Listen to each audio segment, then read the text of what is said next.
So President Donald Trump is having a bad one following an unfavorable ruling when it comes to his tax returns.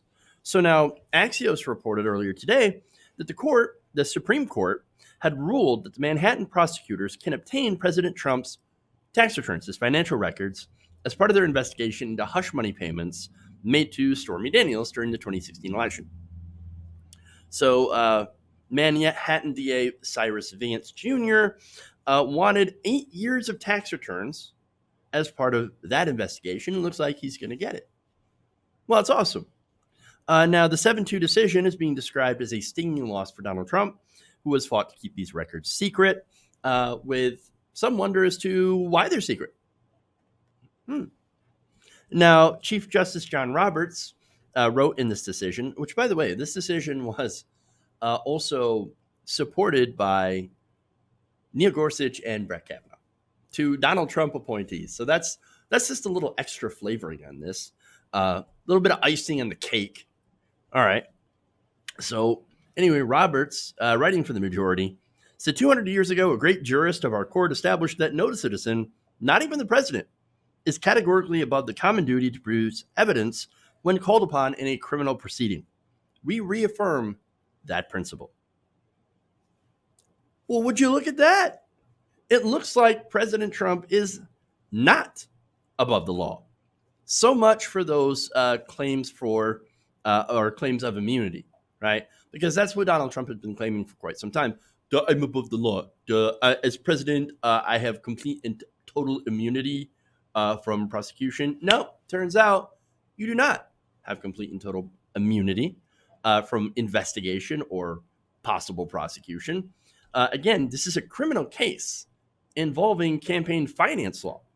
So now this is the same, by the way, the same law that Donald Trump's former fixer, Michael Cohen, is serving prison time for.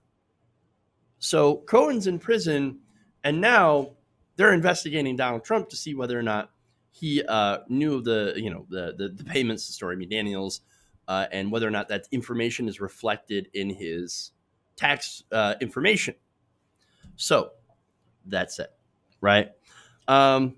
Second ruling, right? There was actually two related to his tax returns. Now, along with granting the Manhattan DA's office access to his records, the court also decided to punt on the issue of House Democrats getting access to similar records.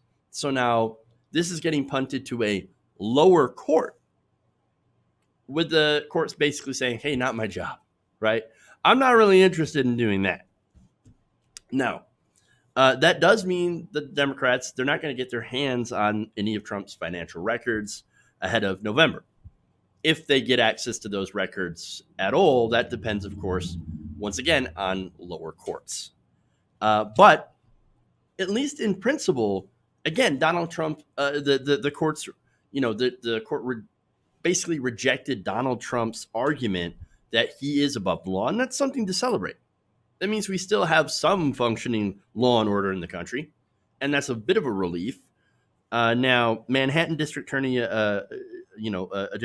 Attorney General Vance called the ruling a tremendous victory for our nation's system of justice and the founding principle that no one, not even a president, is above the law. Donald Trump, of course, raged. And this is always fun. He said, "This is all political prosecution.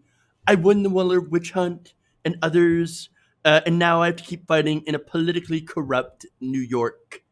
Not fair to this presidency or administration. Courts in the past have given broad deference, but not me." God. Look, our president's such a goddamn crybaby.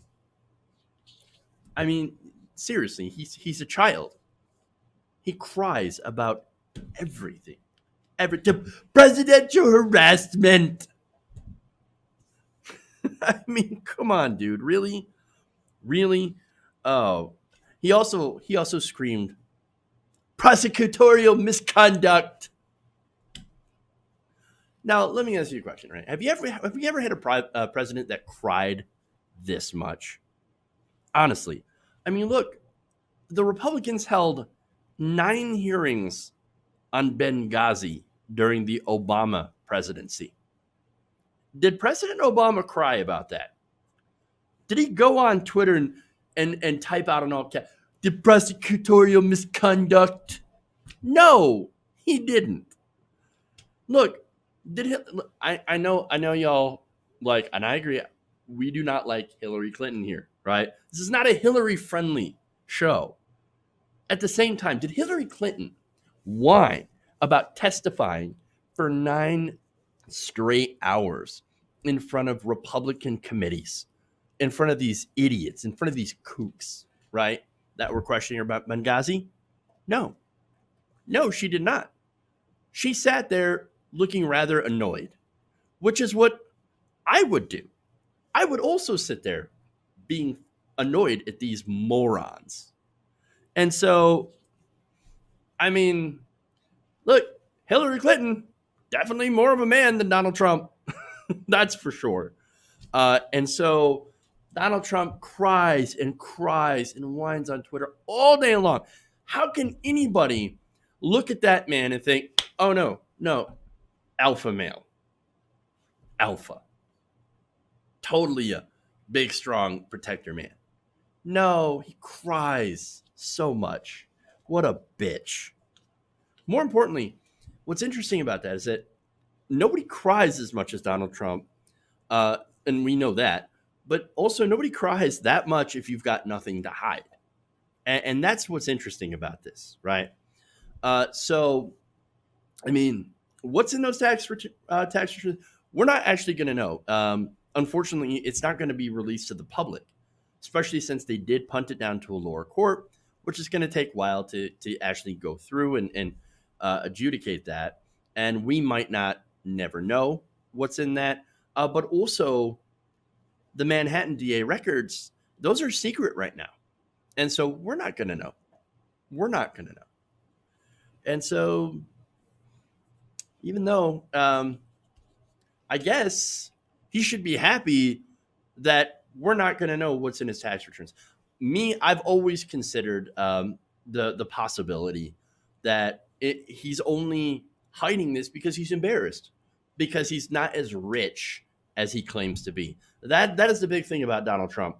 Doesn't necessarily have to be any sort of financial crimes, although I'm sure there are financial crimes in there to help him make more money, but also that he's not as rich as he says he is. To us, that's like, okay, whatever. But to understand, like, to someone like Trump, that's everything. His wealth, or purported wealth, is everything to him. And so that's why he cries and whines and screams like a little baby bitch. Hey guys, hopefully you enjoyed that free video. Now I'm going to have to ask you a favor. Between the demonetization and the YouTube algorithm messing around with view counts, etc., we're having a hard time adjusting to the new YouTube reality, which is where you guys come in. See, we have a Patreon, patreon.com/TYTNation, set up to help us rely on you guys, the viewers, instead of big corporate ads. Look, you know the show. You know I'm not in favor of big corporations anyway. So help us transition away from relying on the ad model to pay the bills and sign up to be a patron, patreon.com/TYTNation. That goes a long way to help us keep the lights on. And you guys will know that you're supporting independent, progressive media.